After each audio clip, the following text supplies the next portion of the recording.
started. It is Tuesday, October 3rd, 2023. This is our 5 o'clock meeting. We'll start by indicating who's here. Let's start with Julie. Julie Jackson. Kim Chandler. Connie Bridges. Chris Wynn. Karen Winder. Clark Nelson. Todd Hubbard. Nicole McDermott, and Rich and I is just out in the hall, and he will join us in just a moment. We're going to go ahead and get started with our Population Analysis Committee study. And I asked for Steve to come and other members of the PAC to help us understand. There were several questions about certain things as we went through some of these meetings that we had within the communities. And so I felt like it was good for us to have an opportunity to talk to them, make sure we had some clarification and understanding of the things that we did have questions about. So I'm going to turn the time over to Steve. Thank you, Board President, Board members, and others joining tonight. Again, my name is Steve Hogan. I'm the Director of Planning and Boundaries for Granite School District. And we'll jump right in and start with this October 2023 population analysis update. Board, just as a preface, I am going to go through these slides fairly quickly. As always, if you want to stop and talk about a specific slide or have questions on that subject, please stop me. But I know most of this information you've seen several times, but and some of these slides are simply on here for patron consumption that they might not be aware. Okay. Again, the agenda. I'll offer a very quick recap, a reminder of the study process, what outreach we've done so far, the why are we doing this, Western Hills proposal, and then of course the reopen of Brockbank and reconfiguration portion. So the big why are we here? Why are we spending all this time on these studies? In a nutshell, we believe that optimizing elementary school size creates better outcomes and opportunities for students. What does that look like specifically?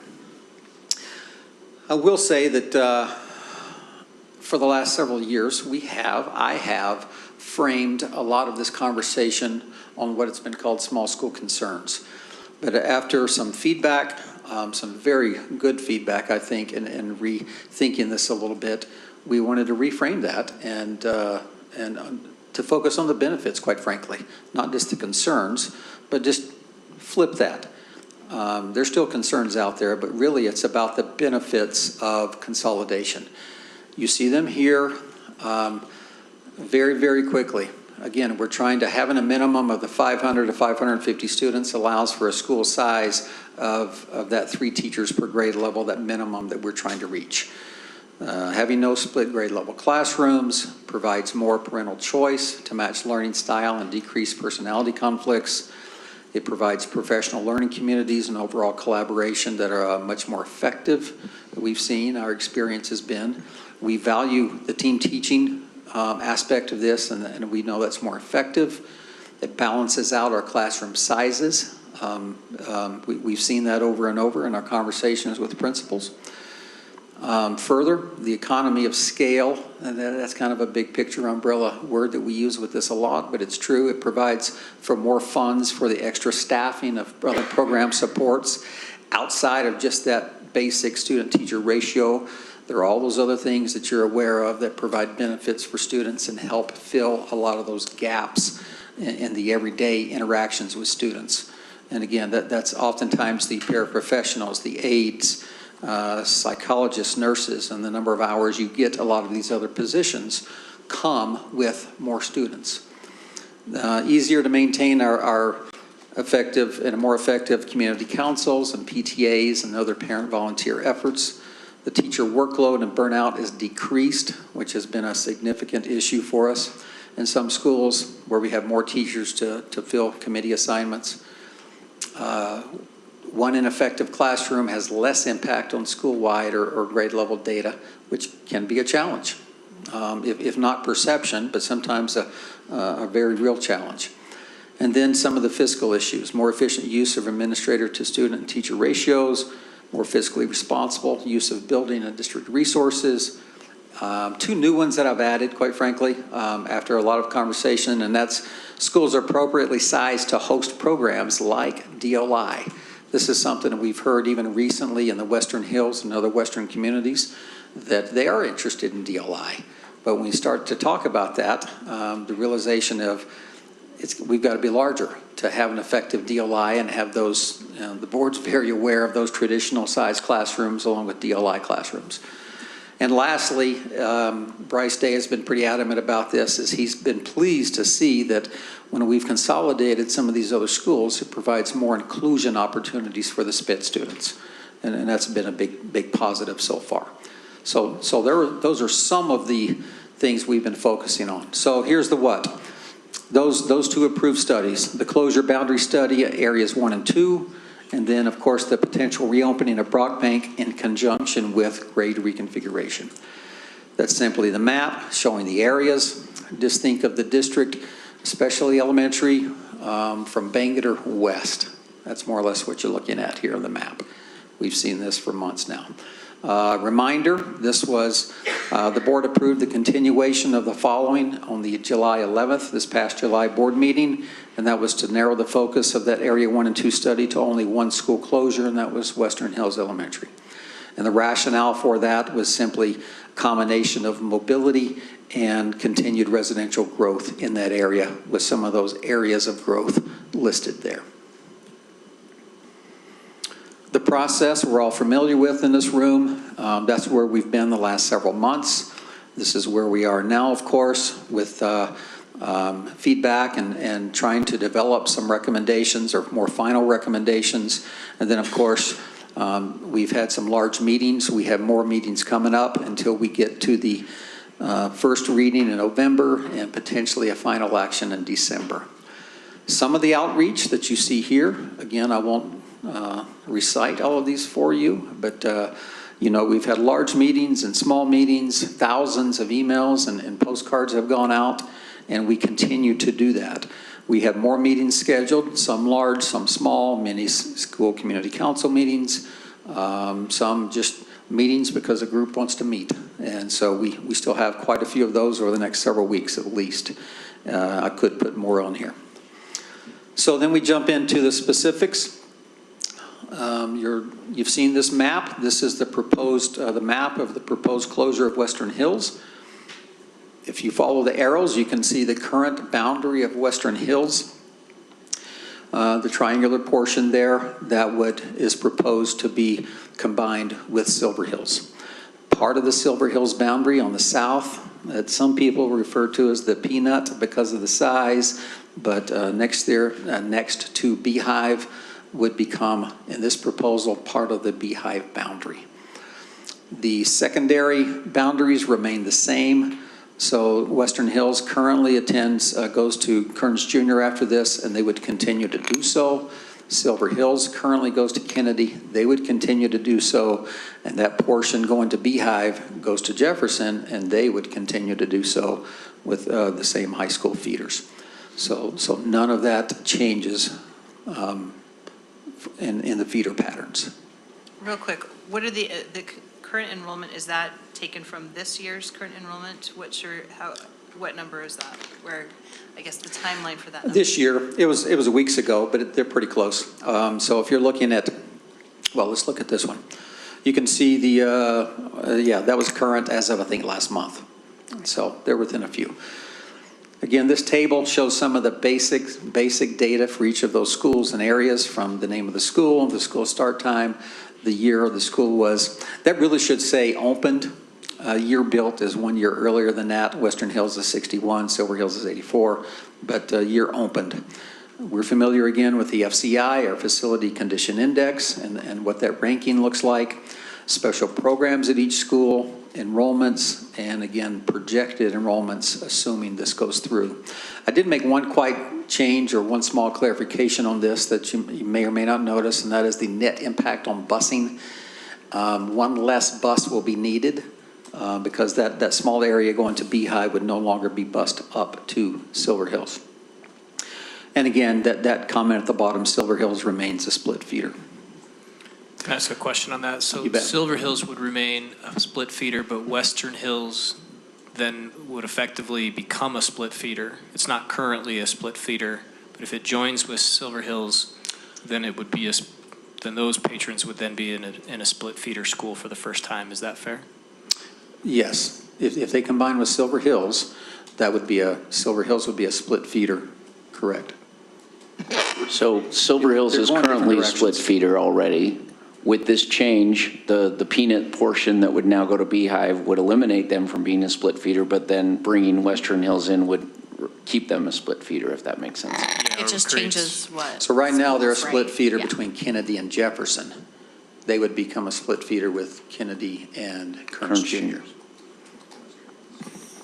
But to be clear, Kennedy and Jefferson are all Hunter Network, so they would end up at the same high school, whereas this change that you're proposing, we would end up in two different high schools, Kearns High and Hunter High. So it's not exactly apples to apples. Correct. And we don't love split feeders either way. That's usually something we avoid if possible. Try to clean them up where we can. So why couldn't we here? We'll go in the rest of this and try to Thank you. answer that question. Yeah. And if I don't cover it, I'll come back. Just a few pictures. Some folks have asked about the building itself. You know, we've looked at Ben and I have walked these buildings several times with the principals and gone to door and classroom to classroom. And the space is somewhat equal when it comes to classroom space. Silver Hills does have a little more classroom space, but oftentimes, like in this, it comes down to some of our common spaces. And this is just one example of the media centers, both of those buildings. And this is just common to the time they were built, quite frankly. And another one I did not put pictures in, it was actually a stark difference, and that is the restrooms. The size of the restrooms at Silver Hills were significantly larger, but I decided to leave those pictures out. So I have those later if you want to see them. Some of the other key characteristics that we've discussed, and probably the two that come up most often in comparing the buildings, are those two: air quality. So significantly better indoor air quality at Silver Hills based upon newer and more efficient HVAC system at Silver Hills. And some people have even asked, hey, it's closer. It's closer to the corridor. It's closer to more industrial areas. And we feel like the air quality would be worse. And the answer is, that's all true. It's there. But despite that, because of the efficiency and the air exchanges at Silver Hills, the indoor air quality is still much better at Silver Hills than at Western Hills. And the other, and I'll follow this up with a slide, and that is simply the seismic conditions, the higher probability of structural failure at Western Hills in the event of a major seismic event. And so some have asked, well, what does that mean? And this is just some of the data that was pulled from a FEMA report for the rapid visual screening results. And in a nutshell, what this says is that Western Hills, I believe, is about 8 times more likely to suffer significant structural damage than Silver Hills. If you look at the numbers, that's in essence what this chart is referring to. And so those are measurable, significant numbers. I know that you are not an expert at seismic events.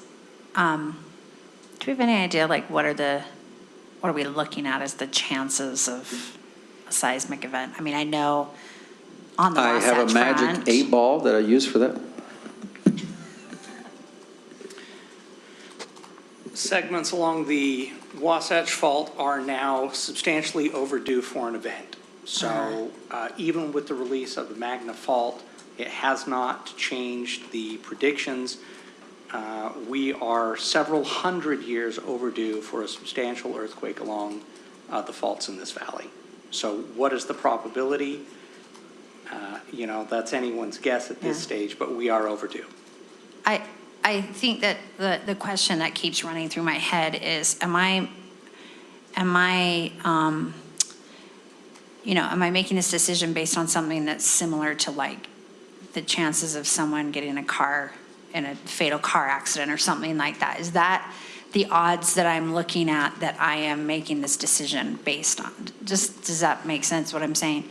As I keep kind of asking myself, are these odds big enough that this is significant enough for me to make it a major reason to choose one building over another? I would simply indicate, not telling you how to make your decision by any stretch of the imagination, but this was a significant enough issue, the seismic concerns that we initiated over $500 million in bonds to try to overcome it. And we continue to work towards a 40-year strategic plan to update our buildings so kids are not in facilities that are in this type of condition.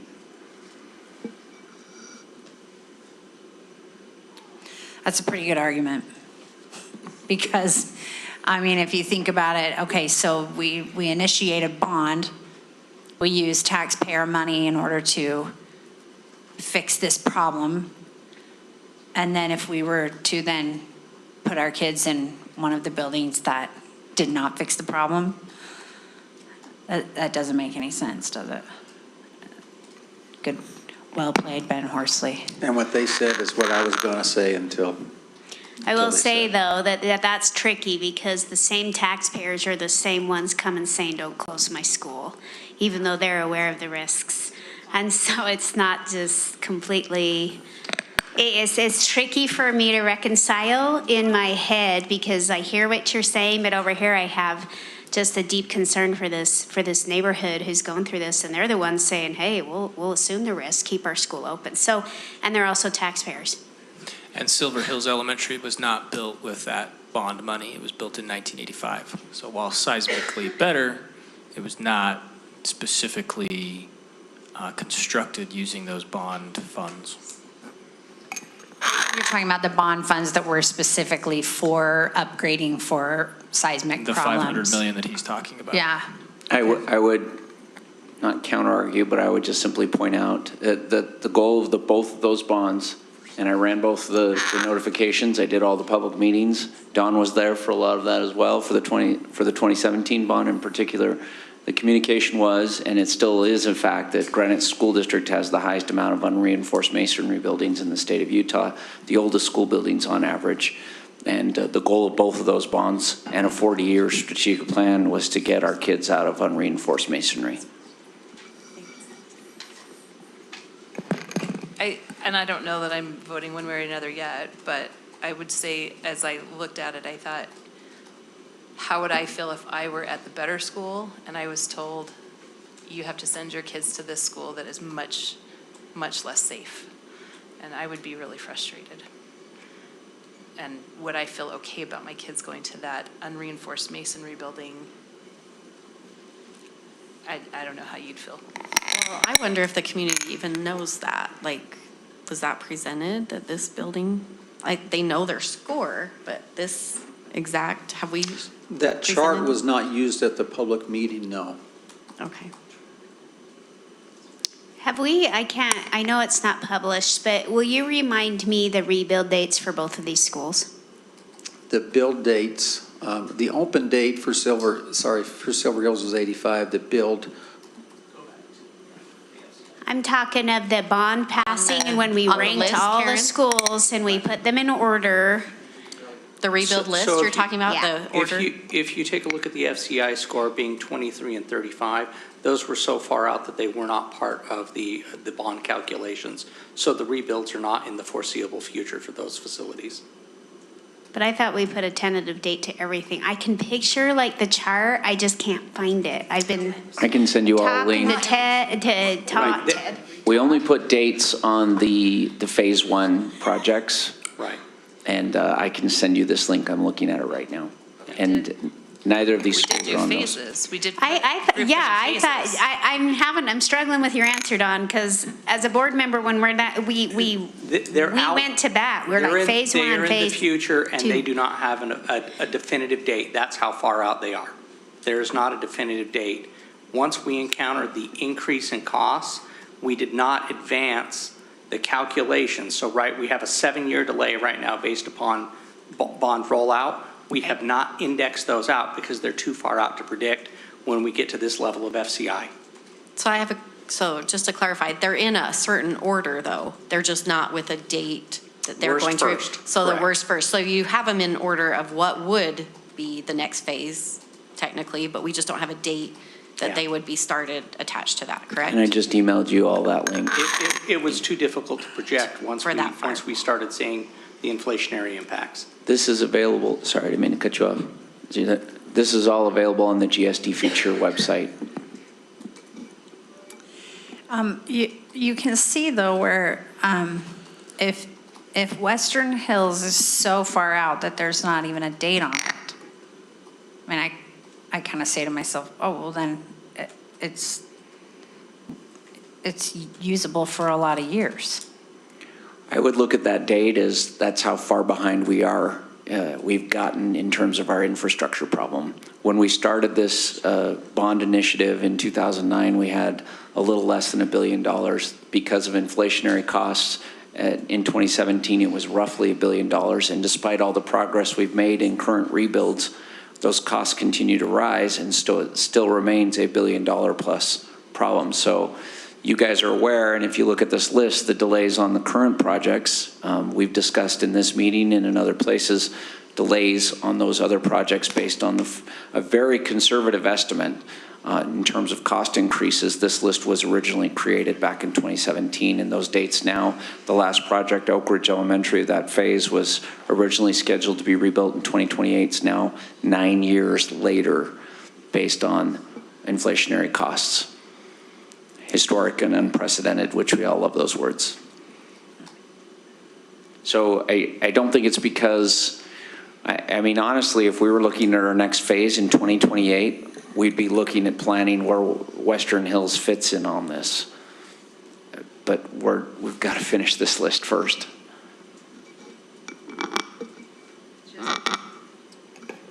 I think I would just not confuse how far behind we are with how many usable years in a building we have. That statement caught me off guard, that we are doing our best to keep our buildings in reasonable condition. When we try to put a number on seismic issues, what's the chance? Right now, the state legislature and others are putting a very big push on unreinforced masonry. You're seeing the state come in, dedicating some money towards site-specific studies. That's how concerned that they are, is that we know that we have many facilities, be it schools, public facilities, shelters, et cetera, that are subject to seismic activity in a way that makes almost every structural engineer very uncomfortable.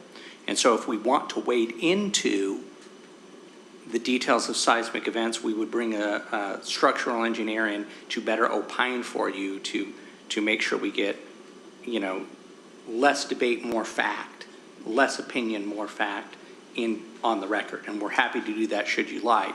But what we can tell you from the data that we have is there is a substantial difference in the performance of the buildings and seismic activities between something built in 1962 versus 1985.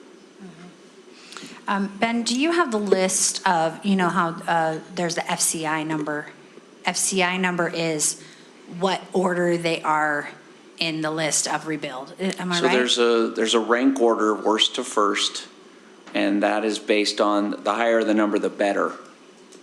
Yes. Right? So do we have a list of that? Do we have that FCI list? That's what I would like to see. yes, Dawn has a list internally. Okay. Will you send that? I'll be very frank in this meeting. We have chosen not to publish a number of that data for a variety of reasons, security reasons.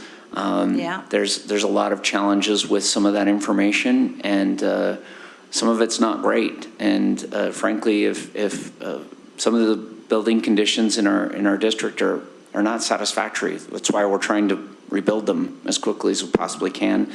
And frankly, when the state published the URM data, the unreinforced masonry data, what was that, last fall or earlier this spring, we had a fight with them because, frankly, their approach and their communications plan would have caused a statewide panic for parents not wanting to have their kids in unreinforced masonry buildings.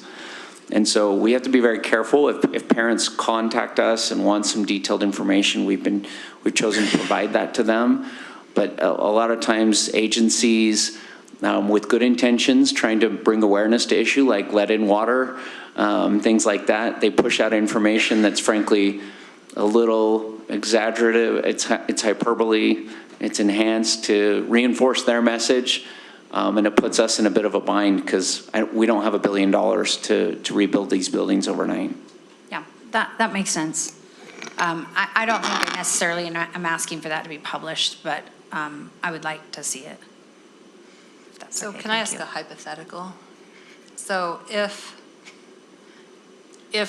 let's say the state did end up giving us $1 billion to replace all the buildings that had, I'm saying it's hypothetical. Chris is laughing. But let's just say they did. Even if we do close this, could we still use it on a building? This might be a Todd question, but can we use that even if the building is not currently being used? Can we rebuild that building? Or even maybe that we end up like a Westlake situation where we do, knock on wood, have another earthquake and that building is unusable, and could we still, even though it's not being currently used, could we still collect that insurance and rebuild that school?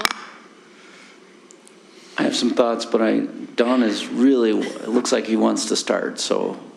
Yeah, I'll start. In every circumstance, the insurance money available subject to seismic damage is inadequate to rebuild a new facility. Full stop. We do not have enough insurance coverage to do it. That insurance is covered by this, is a state-run insurance program. You saw what we went through on Westlake to get additional to come close to make us whole. So yes, any building that we own in our inventory that is damaged through seismic damage is eligible for insurance coverage, but it will still continue to be inadequate. Should we be hit, this is the reality, should we be hit by a large valley-wide earthquake, we will have enough damage throughout the entire inventory of buildings that we will be scrambling to find those that are in operational condition, and we will be running double shifts until we figure out how to bring in temporary buildings and shore up those that are damaged. So this is a very large keep Roger and I awake every single night kind of question that you're asking. But again, when you're asking a professional who's been in the buildings, a structural engineer that's looked at this, I mean, I'm just going to tell you straight out, Silver Hills is absolutely superior in every way, shape, and form in seismic performance. That's what this discussion is. What's better, what's worse? And it is substantially better. It's hard to quantify that technically in 1962, a building code did not exist. By 1985, building codes existed. I'm not saying that Western Hills was built inappropriately. They did the best they could in 1962. But they are substantially different in their seismic performance. With respect to the portion of your question, we have closed a building that's on the rebuild list. You'll see it on the currently publicized list. And so we would leave that to the board to decide down the road if, based on the closure, we would determine whether, if the building needed to be destroyed. And just like we're going through that process with some of our other closed buildings and facilities, we would work with local partners. But as he's indicated, we're maintaining these properties in the event of a major catastrophe wherein we would need to throw up a reload village to be able to hold school. So long-term down the road, could a Western Hills be rebuilt? The answer is yes, if the board chose to do that down the road.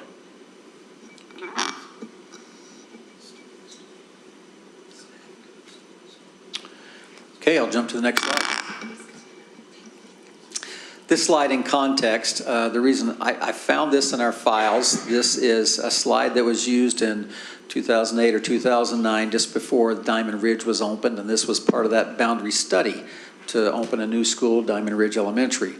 But I really used it to show you what the old Silver Hills boundary looked like in blue, and more specifically, well, you can see down where Diamond Ridge currently is, that was all part of it, and this was, there were 3 different islands or very non-contiguous boundaries.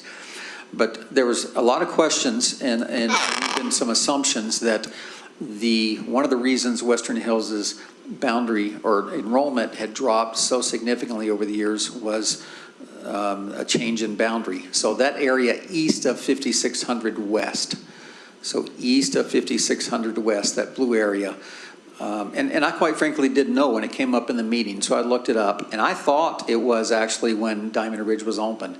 But no, this was the current boundary.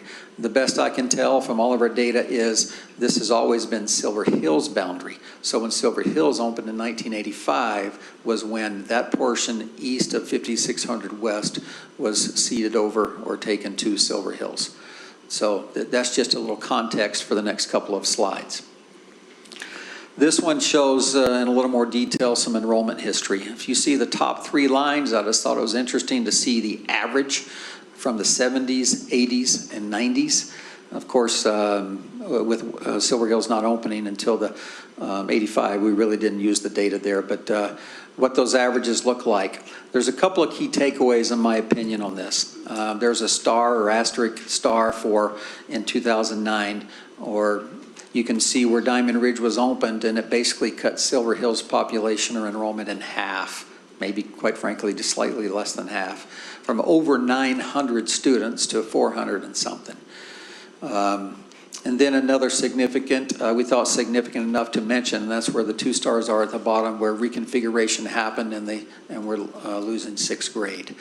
But the bigger picture here, really what I wanted you to see was the slow drip or slow drain over the last 20 years of just maturing and decreasing enrollment for both schools. And that's what it shows from 2004, a 20-year span, if you're looking at these numbers. And so just slightly down most every year. Chris? What's the capacity of both these schools? What's the capacity number? Great question, because if you see something that says 900 and something That's what I'm students at wondering. Silver Hills, you're thinking, Yeah. holy cow. Well, they did have reloads, of course, and they were also running a lot of those in the 80s and 90s, the rotating schedules, delay starts, and double sessions and all those things. So, but we combine that with reloads, but I would stay still a comfortable current capacity at those schools is around the 550 to 600 mark. And again, I always put the caveat in there when we start talking capacities about what the kind of things we have in schools now that did not exist back then, and things that are important that we need to consider. But in that time period, it was just how can we stack them high and deep, and what can we do to get them in the buildings? But we're certainly in a different phase of our enrollment now in the district. I would point out that Steve and I went and walked both these facilities again to just see where things looked this fall. Things look different this fall than they did last spring, right? We saw easily 10 classroom spaces available in Western Hills, which are being used for things like a dance room. I think every school would love to have a dance room, right? A school community council room, right, to hold school community council meetings in.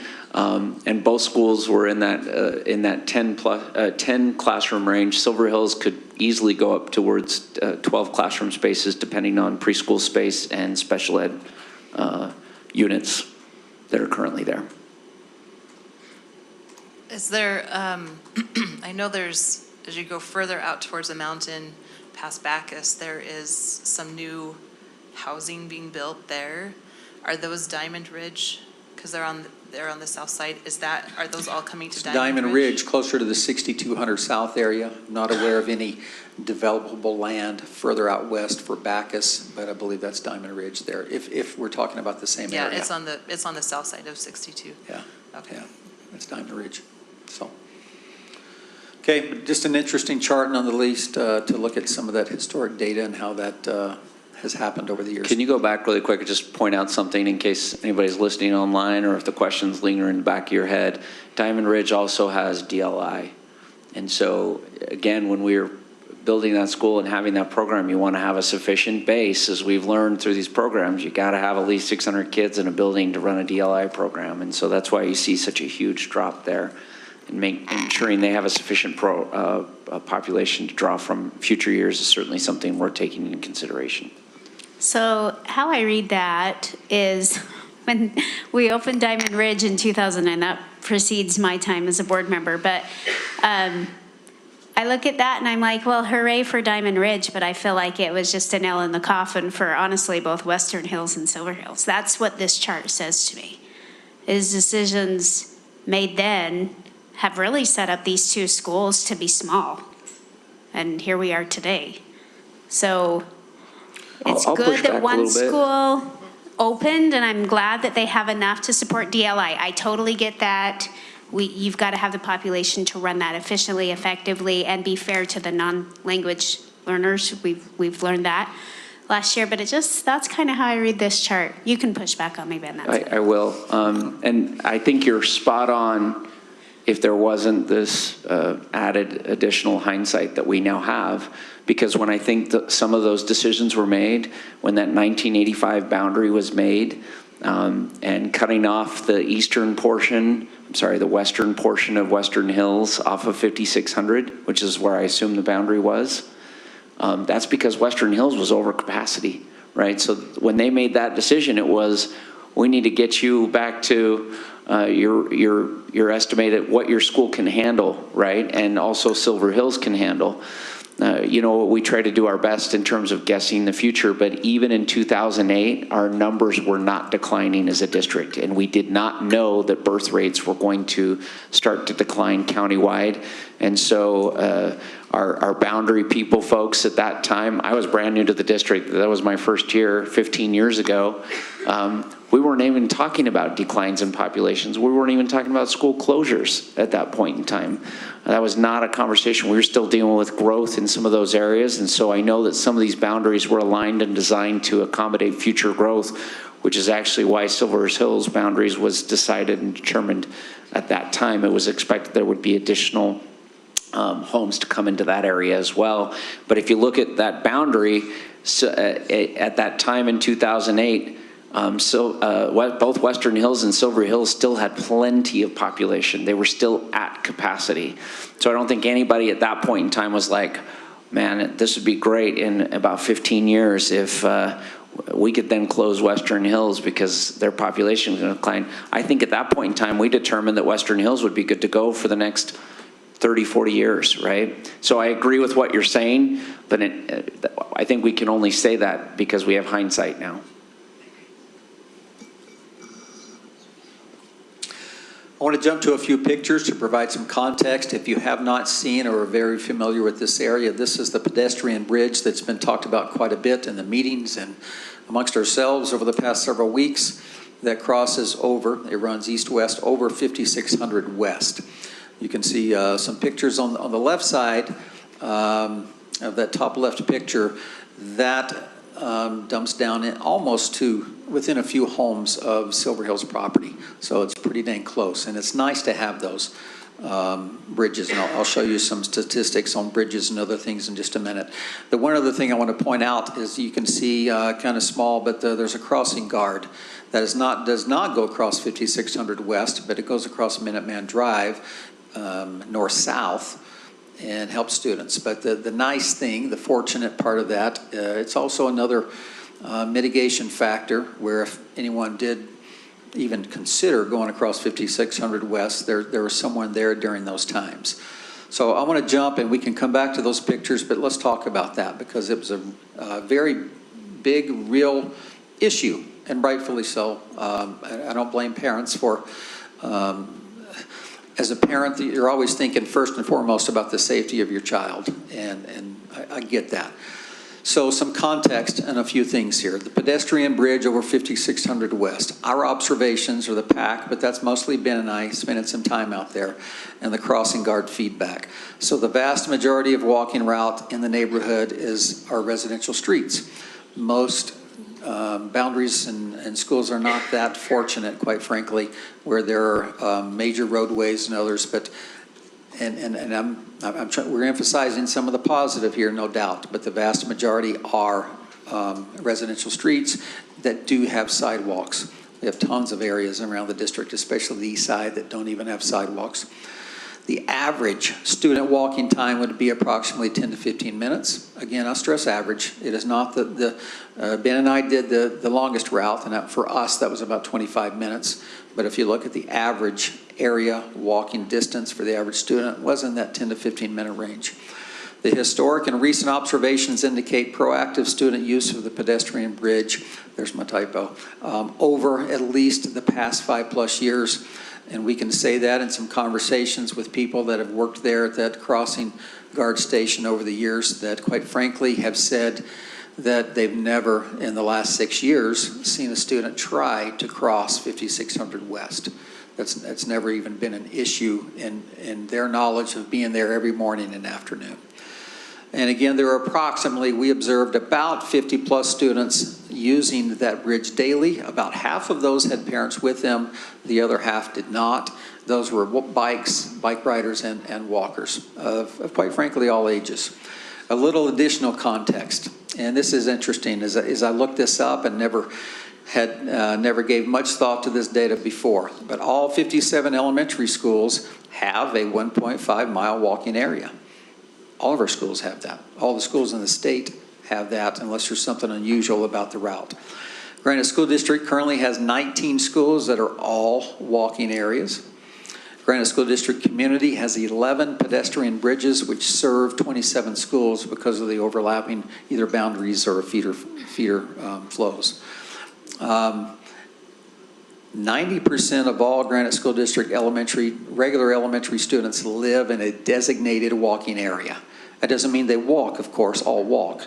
That means they live in a designated walking area. Many students, of course, are given rides these days. We know that, many more than before. Only 10% are eligible for busing according to state requirements. This does not include our special education students. I'm talking just those that are boundaried and live in an area. I just thought those were interesting for context to think about. I want to emphasize here, I'm not trying to minimize the concerns of these parents. We have concerns of parents that live across the street from schools and some parents that give their students a ride across the street, and every parent gets to make that decision what is best for them and their child. Only in context of some of our current realities based on state statute and state statute and code, these are the realities that we have. I would just emphasize this. We discussed this with their school community council just the other day, and one of the parents indicated, she says, I don't even let my kid walk to Western Hills, and so how is it going to be safe to walk to Silver Hills? And I'm like, you're making, that's your decision making. I don't disagree with necessarily your potential concerns about walking to school and some of the concerns that are more prevalent now than they were 15, 20 years ago. It's a different world that we live in, right? We're making this recommendation based on the fact that if students were to walk, it's within reason in terms of how many other students are eligible to walk within their own neighborhoods and timeframes. And that is something that we did take into consideration. Does it take a long time? Is 20 minutes a long time to walk to school? Yes. My little girl does it every day in her school, and now she rides a bike, so I'm pretty sure she talks a lot along the way as well. And we won't go into that a little further, but the point is we're trying to make these decisions based on averages, based on statute and requirements. Are we sensitive to the fact that some parents are just not comfortable allowing their kids to walk any amount of distance or only certain amount of distances? Yes, but that's not something we can make a decision or a recommendation on, if that makes sense. Yeah. So I went over and did my own little study, and I talked to that crossing guard also. And she, just a couple of things she said is she feels like it's very safe right there, and she had some, she's the kids, she knows the kids, and this one walks this way, this one goes this way, and she kind of knows. But she did make one comment that she only crosses about 15 students in the morning. So the morning traffic is very much, pedestrian traffic is very light compared to the afternoon. Did you observe these 50 students? Was it afternoon or morning? Actually, I was there both. And that was an average because my numbers were actually in the high 40s and then in the 30s. One day, I'd have to look at my notes, but yeah, I noticed more than that on the 2 days I was there. Yeah, I don't recall seeing an insignificant number. I didn't see it as being that much different in my mind, if that makes sense. Okay. It's interesting to note that her crosswalk is what, north-south, mm-hmm. And it's not intended to cover that entire area, the bulk of those kids are just coming from the eastern portion of that area that's currently boundary to Silver Hills, right? And so they don't need the crosswalk, but for those who are coming from the further southeastern portion of Silver Hills boundary, that is where we would want them to cross. And so it just remind the board that as part of our transition process, we go back and we have the newly composed boundary create a new safe walking route, and we work with the local partner. In this case, it's going to be UPD and West Valley, determine if and where additional crosswalks should be placed, additional lighting and signage, if they should enhance the 20-mile-an-hour zone, the school zone in and of itself. And that process continues to take place after, because changes need to be made and adjusted. As Julie and Clark are aware, we've been in close communication with one of our schools that has received a number of students. And it's kind of interesting to note the bigger issue is actually not at that particular school location, as we're making adjustments to safe walking routes and to the drive-through zone to accommodate more families. The bigger issue is actually with students walking from the older portion of the boundary, not the new portion. So those are things that we're constantly having to change and make adjustments to. Even schools and boundaries that have not changed or won't change, we continue to make those adjustments based on where kids are moved to in the neighborhood, right? And so that's why we have an annual process, regardless of whether a boundary's been changed or not, to adjust safe walking routes, communicate with our local municipal partners, and make determinations to help ensure kids can walk and traverse safely. Okay. One other thing. So on the east side, when they get to the east side of the road on the pedestrian bridge, so where that red fire hydrant is, that picture I'm looking at, when they exit the pedestrian bridge, they're fairly close to the road right there. Would there be any way to maybe put up some kind of fencing to kind of direct them to not, because I'm thinking more kids crossing. So right now it's a average amount where, one crossing guard's kind of checking on the kids, but if we're asking maybe a whole entire school to be crossing that bridge, I've just seen kids walk home and they're pushing each other and playing and running after each other. Would there be a way to put up maybe a small barrier so that they So you're could talking on turn? the north Yeah. end, right next to the bridge? Where they come, Or where they right by exit this the fire hydrant? Not by the fire hydrant's on the other side of it. That's on the south side. She's talking the bottom I'm talking at the right-hand. bottom, It's gonna right be when the- they exit the pedestrian bridge. There's no boundary right there. It's Right. sidewalk and Right. then the 5600. That's, of course, a conversation to have as part of our Safe Walking Route Committee with the municipalities, and to see if they would be willing to install some fencing there. But it can certainly be brought up with our municipal engineers to see what they would be willing to consider do there. Because I think the more kids, the more Sure. incidences could happen. that It's we one more would- barrier. It is. And so I do want to, we've been out there, we've evaluated this obviously as part of the recommendation, and even in advance of the recommendation. Can you go back to that photo, sorry? One of the reasons this recommendation was made by PAC, I want to kind of bring greater context to the PAC's conversation, was the ability and the accessibility of this bridge. So if there's enhancements that could be made to the bridge to make it even safer, we're happy to make those recommendations to the local municipality. And this one's a little bit tricky by virtue of the fact that this border straddles two municipalities. So we'll want to work with both of those partners. But I would point out, and I think this is important, we've had a number of kids walking there for many, many years. And in fact, there's probably less kids walking there now than there were in previous years by virtue of the fact that the populations have declined as a whole. You can see the way that the road is laid out, and there is a buffer between the actual lanes of travel and the sidewalk space. So it does appear, and obviously this is a 20-mile-an-hour zone during peak times when the crosswalk is enforced. So the city is thinking about those kind of things, and we did feel comfortable enough to make that recommendation that it was able to accommodate that. So that was virtually one of the primary considerations in making this recommendation, is we did feel kids could traverse this safely.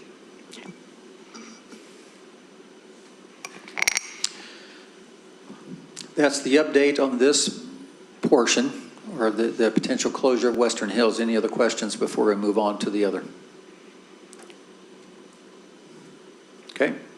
Can I I just really, if there's a question you're burning, if you're hearing from Western Hills families, I think this would be appropriate to hear in this public meeting. Let's make sure we vetted that. Well, there are questions that I received that you didn't address, such as the Title I issue. Maybe you could just talk about that, because I know people are really concerned about that. Great. Do you want to take that, Steve? Sure. It came up in the large meeting at Western Hills, and I think my answer then was that I didn't have a complete answer, quite frankly, because I know historically, because of federal statute and the way they have to wait a year or two to count numbers and all of that, long story short, there's oftentimes a year or two lag from the time a school shows that they're qualified for Title I. I talked to Aaron Wilson, who's our district representative to handle Title I concerns, and he reached out to the state. And the state and Aaron did a fantastic job of coming up with, we think, is a solution. They've sent us an email back saying, we believe under the circumstances in a situation like this that we would indeed, if this happened, be able to start off from day one having Title I resources at Silver Hills. So in other words, that would be next fall. And that's unprecedented. I'm not aware, and Aaron wasn't aware we have ever been able to do that, but that's the short version. I would add to that, you had an additional follow-up question about the family center. And our family centers have limited amounts of resources, and if this transition were to occur and this boundary and closure were to be approved, it would be anticipated that the family center and those resources would move to the new Silver Hills location to be able to serve those Western Hills families. I just want to express appreciation, because I feel like I saw us, or you two, go to Western Hills, and we heard these concerns, and we were all writing down these concerns we were hearing from our patrons. And the concerns that we were hearing, the ones that were kind of unique, that were small, like you've answered for us, and those major ones, I see that you went back and researched and found answers to those questions. And I just think it's a really great example of how that conversation ought to be having. That Western Hills meeting created depth to this decision-making process. And I really appreciate that, because I think that's the two of you making sure that happens. So thank you for doing that. And kudos to that community for coming out Right. so passionately Amen. and in numbers to help with that. Yeah, and they really thought through what are the issues here, right? Yeah, that was really, I appreciate that too.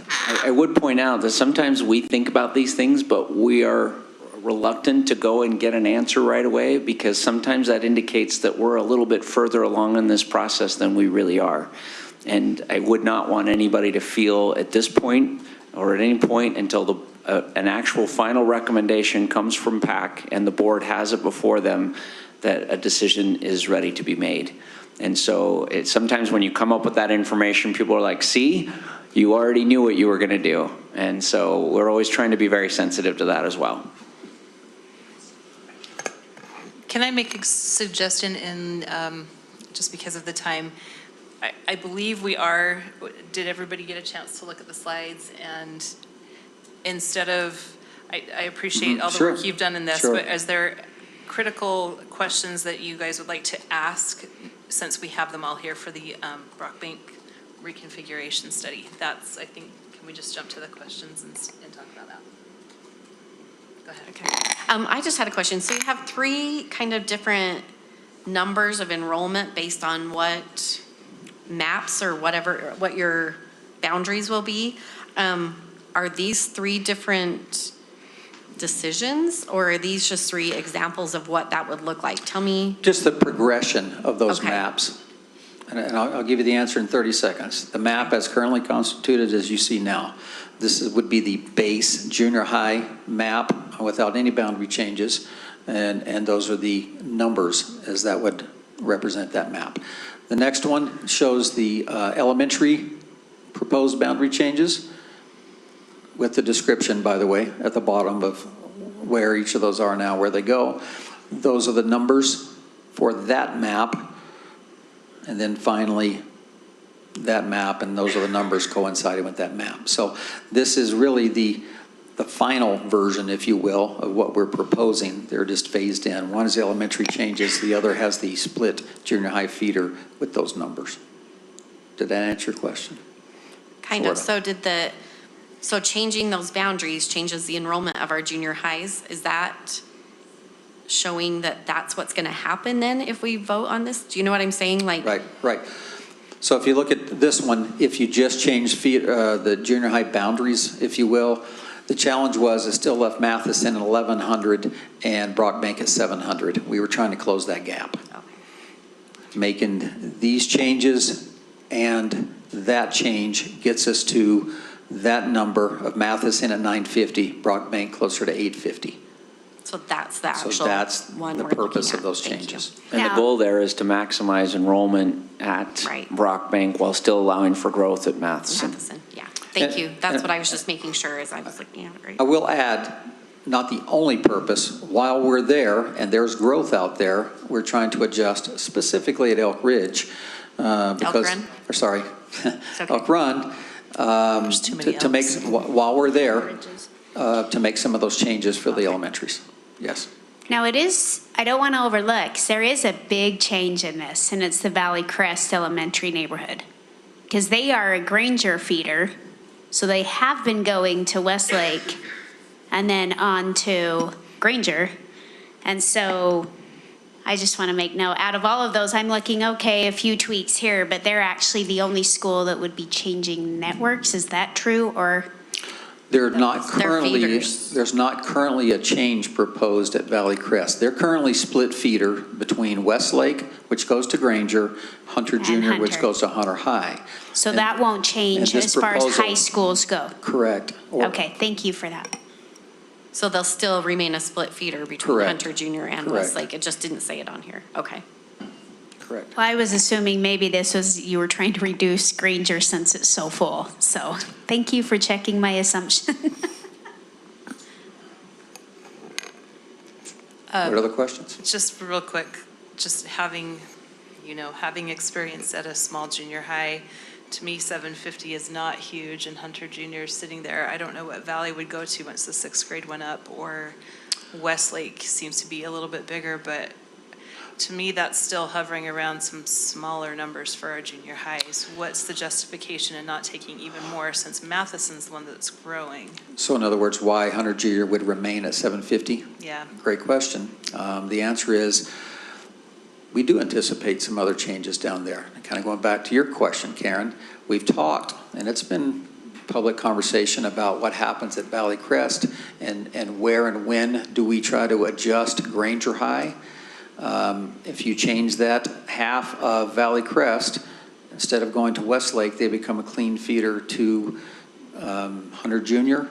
We have to keep that in mind. And next year's, or whenever we're in Area 3, there are some other changes that we believe would impact that area. So long story short, we're trying to reserve a little bit of room to accommodate some potential changes in the future. Okay, thank you. I have a quick question too. West Valley is also a split feeder, correct? West Valley Elementary, do they go Hunter Junior and Matheson? I don't think so. I think they're clean. Because I feel like a section of them went to, It's after they leave Hunter Junior. oh, they go back to Cypress and some go to, that's right. Okay. Right. So they don't split until Hunter Right. Junior and then, okay. So. Any other questions? Okay, thank you. Thanks. Thanks. We Thanks for your appreciate you time and coming in efforts. and helping us understand this better. We're going to invite Don and his friends up. Justin, you have 2 minutes. Don is already aware, so Dawn's already messaged that out. thank you.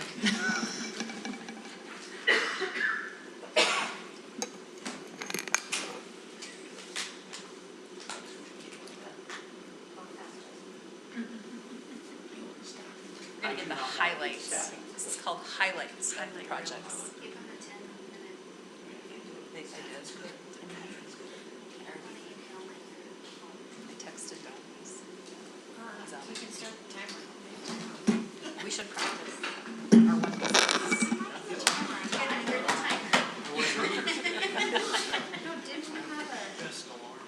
take it away. As far as security, we're working on the design of Silver Hills, and that's the only thing we have going. Well, we have the other ones started, but Silver Hills is the closest to being done with design on security. Hunter High track expansion, 4 lanes to 8 in design. We're just reviewing a few things. We hope to bid that this winter. Silver Hills security upgrade, I mentioned that. And respectful of time, you've had the slides. We're continuing with a lot of boiler replacement and HVAC control upgrades. The bigger ones that are taking place, Taylorsville High right now is a substantial project. That's probably our largest HVAC that's already been underway. Next slide, please, Justin. And their proposed additions, changing the configuration of how Diamond Ridge, Granger, Oakwood, Penn, and Woodstock all function.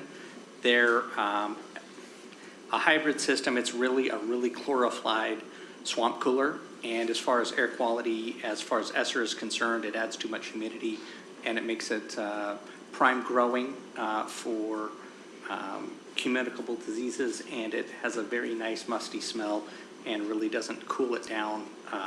This was an experimental thought with that prototype, so the chillers would qualify there. Truman, we've talked about and we'll continue to talk about. And then West Valley, that chiller has been struggling mightily over the next few years and operates on a refrigerant that is no longer available, environmentally harmful. And I was going to get you how much it costs per pound, but it's in the hundreds of dollars per pound category. And so as we see those older chillers, we're trying to phase those out in a worst first condition. Oh, that is so small that my old man eyes can't see that. But again, the ESSER funded projects listed there, those are the ones that we're currently working towards under that deadline of next October. You good? Yeah, I think,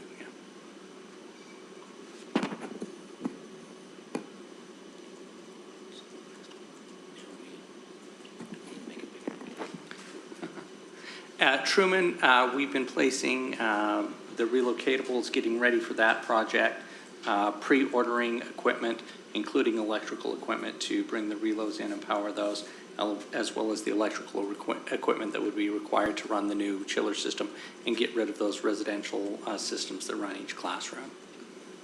You can see a proposed layout here. This is what we've been working with, and if you were to drive out there, you'd start to see those reloads appearing. I think the majority, I was looking for Steve Hogan to validate that. I think the majority are on site now. The last one will be on site by Thursday. The last one's on site by Thursday, so there we go. Bonneville Junior, the house lights are in and completed. You'll see a picture here in just a second. We're waiting on the delivery of the materials so they can do the theater lighting, control it. Yeah, all of the controls have been on back order now for well over 8 months. We experienced some of those lead item problems at Cottonwood High. It's just an industry conundrum, but they should be in October, and we're scheduled to install in November. We were excited with the lights. It really shows off what a nice theater this really is. Cottonwood High, some of you were able to attend the ribbon cutting we just had last week, which was awesome. And here's a few photos of the finished, we're in punch list, but the finished product of the teen center there at Cottonwood. Moving into football replacement fields, we just have one little component left at Cottonwood High School. It's the trim and the cover around the long jump pit, and you'll see a photo here. We've got the concrete collar board waiting for the lid that will come in and close it off so that we can keep dogs, cats, and kids out of the sand until it's time for long jump. In that order. In that order. Westlake, just quickly, roofing, we're moving really quickly on the roofing, which is great. Finally, get some traction and getting some of that roof in so we can get it dried in before winter. That's the goal. Glazing going on. You'll see some slides here in a minute. Some places we've got finishes, tile, paint, even some casework, landscape and asphalt, and then the rough grading of the athletic fields, which you can see roofing, track, this is the upper track and the gymnasium on the right. Casework there on the left, some cabinets, which is great for the classrooms, more roofing, and the parking lot, the front parking lot in the distance there, as we're looking southeast, you can see some of that parking there in the asphalt that's been placed, windows on the right, entry, metal studs in the kitchen area, and there are no, there's just a few small, or I think one change order under the board, under the $50,000 for this month. Good evening. Our biggest goals right now for both Skyline and Cypress is the upcoming winter conditions, and so a lot of efforts being placed right now on making the buildings as weather tight as possible, in addition to all of the other considerations. Skylight, the west parking lot, as we showed you last month, was getting ready to be prepped, has been paved. The academic wing is progressing quite quickly. If you were to go into certain sections, you would think it would almost be ready for move-in. It's an illusion, but it's getting closer. You could almost see the progress as you go floor by floor at Skyline, especially if you're walking around at night. If you look at the pictures from the reports, the administration area we asked to get done first so we could move all of the administrators over there at the beginning of next summer when school gets out. So that's the furthest along, and then the academic wings. And then the area that you see with the large steel structure, that's the glassed-in student commons areas. We've got quite a few windows in, and then the back, that's the view of the parking lot that's on the west side of the school, and the manufacturing yard. Some of the equipment's actually been set, and then you can see those very large storefront openings that we have the glass being installed. Then the picture on the right is from looking as you would be walking towards the school, especially when the old auditorium is cut down. That's the new main entrance for the school. The new athletics lobby is nearing completion, so we'll be ready in time for basketball season. And lots of interior work going on. Crew counts are getting higher and higher. And then this picture on the right is right before we put in the big staircase in the main student commons area.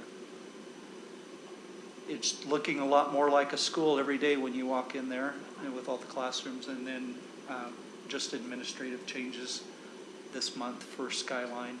Cypress, apologize for the small script. There's just so much going on out there. It's been an excellent summer for construction, and the summer's over. Lots trying to desperately get the asphalt in before we get too much more weather. Hopefully the next few days will be dried out enough. The asphalt that was planning on being put in the last couple days obviously has not been. So we're hoping for a nice few dry days, and getting it in over this weekend is the plan on that. The athletics building is progressing. It's the furthest along. Pool area is looking a lot more like that. The administration area, the academic building is by a floor situation. The performing arts is actually moving quite rapidly. If you were to see it from an aerial view, it's looking a lot more like a school every day. The last area that we still have the tilt is on the back of the VOCED area in the back, but everything else, it's very much looking like a school building. Are there any questions on either Cypress or Skyline?